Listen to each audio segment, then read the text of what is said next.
December 5న 'Pushpa 3' గ్రాండ్‌గా release కాబోతుంది. అయితే ఈ మూవీ నుంచి ఏదో ఒక అప్డేట్ అయితే బయటకొస్తుందనమాట. ఇప్పుడేంటంటే ఈ మూవీ సంబంధించిన బిజినెస్ డీటెయిల్స్ గురించి ఎక్కువ మంది డిస్కస్ చేస్తున్నారు. అలానే ఈ మూవీ ఫస్ట్ డే ఎంత కలెక్షన్స్ రాబట్టబోతుందనే దాని గురించి కూడా ఎక్కువ డిస్కస్ చేస్తున్నారనమాట. సో ఆ టైంలో ఏంటంటే మరొక క్రేజీ అప్డేట్ బయటకొచ్చింది. ఏంట్రా అంటే ఈ మూవీకి 'పుష్ప 2'కి సీక్వెల్ ఉండబోతుంది. అది 'పుష్ప 3 ర్యాంపేజ్' అనమాట. సో ఈ మూవీ కూడా ఉండబోతుందని చెప్పి ఆల్రెడీ మనకు అఫీషియల్‌గా ఒక పిక్ అయితే బయటకొచ్చింది. సో ఏంట్రా అంటే ఫ్యూ మంత్స్ బ్యాక్ ప్రొడ్యూసర్స్ ఒక ప్రెస్ మీట్ జరిగింది కదా! అంటే అన్ని భాషల్లో కలిపిన అదే డిస్ట్రిబ్యూటర్స్, ప్రొడ్యూసర్స్ అంతా కలిసి ఒక ప్రెస్ ఈవెంట్ అయితే చేశారనమాట. అప్పుడు ఒక క్వెషన్ అయితే అడిగారు.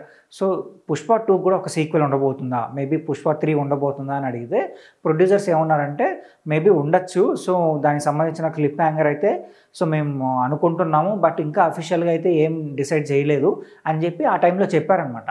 సో ఫ్యాన్స్ కూడా ఏమనుకున్నారంటే ఓకే ఉండొచ్చేమో, ప్రొడ్యూసర్సే చెప్పారు కదా ఉండొచ్చేమో అని చెప్పి వాళ్ళు కూడా భావించారు. బట్ అక్కడి నుంచి ఏంటంటే సో కొంచెం ఆ న్యూస్ పక్కన పెట్టేశారు. ఎందుకంటే ఉండదేమో ఈ 2 పార్ట్స్‌కే ఇంకా చాలులే, మరో 3 ఇయర్స్ మళ్ళీ అల్లు అర్జున్ గారి డేట్స్ ఇస్తారా అని చెప్పి సో ఇదంతా జరిగిన పనులే అని చెప్పి ఫ్యాన్స్ కూడా పక్కన పెట్టేశారు న్యూస్. బట్ ఈరోజు ఏంటంటే ఒక మ్యూజిక్ స్టూడియో నుంచి ఒక పిక్ బయటకు వచ్చింది. ఆ pic background 'Pushpa 3 the rampage' అని ఉందనమాట. సో ఇది క్రేజీ అప్డేట్ అనే చెప్పాలి.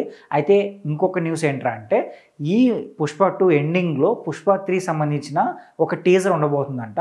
So just maybe Allu Arjun గారికి సంబంధించి లుక్స్ కానీ లేదంటే ఆయన పార్ట్ 3లో ఎలా ఉండబోతుంది కథ అండి దానికి సంబంధించి ఒక టీజర్ ఉండొచ్చేమో నేను అనుకుంటున్నాను. లైక్ ఏంటంటే మన హాలీవుడ్ సినిమాస్ చూస్తూ ఉంటాం కదా! ఎండ్ క్రెడిట్స్, మిడ్ క్రెడిట్స్ అని ఈ టైప్ ఏమన్నా ఉండొచ్చేమో అని నేను అనుకుంటున్నాను. బట్ చూద్దాం మరి. సో ఇదైతే ఒక క్రేజీ న్యూస్ అనే చెప్పాలి.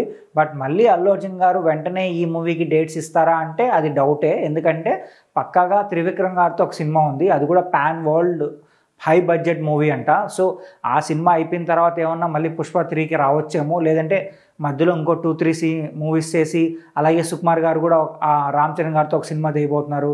సో ఆ సినిమా ఫినిష్ చేసుకొని మళ్ళీ ఒకవేళ టైం ఉంటే అప్పటికేమన్నా కుదిరితే ఈ కాంబినేషన్ కుదిరితే ఖచ్చితంగా మళ్ళీ 'పుష్ప 3'కి రావచ్చని నేను అనుకుంటున్నాను. కానీ వెంటనే అయితే షూటింగ్ అయితే స్టార్ట్ చేయరు. సో గ్యాప్ తీసుకుంటారు. మరొక 5 ఇయర్స్ వరకు అయితే గ్యాప్ దొరుకుతుందనమాట. సో వీళ్ళు వేరే ప్రాజెక్ట్స్కి అయితే వెళ్ళిపోతారు. బట్ చూద్దాం మరి. సో ఐ థింక్ 'పుష్ప 2' ఎండింగ్‌లో టీజర్ ఎలా ఉండబోతుందని దాని గురించి ఇప్పుడు ఫ్యాన్స్ అయితే బాగా ఈగర్‌గా వెయిట్ చేస్తున్నారు. అంటే 'పుష్ప 3'లో ఏం చూపించబోతారు ఇంకా అనే దాని గురించి ఎక్కువ ఈగర్‌గా సో ఫ్యాన్స్ వెయిట్ చేస్తున్నారని తెలుస్తుంది. అయితే 'పుష్ప 3' గురించి మీరేమనుకుంటున్నారో కింద కామెంట్ చేయండి. అలాగే మా ఛానల్ సబ్స్క్రైబ్ చేసుకోండి.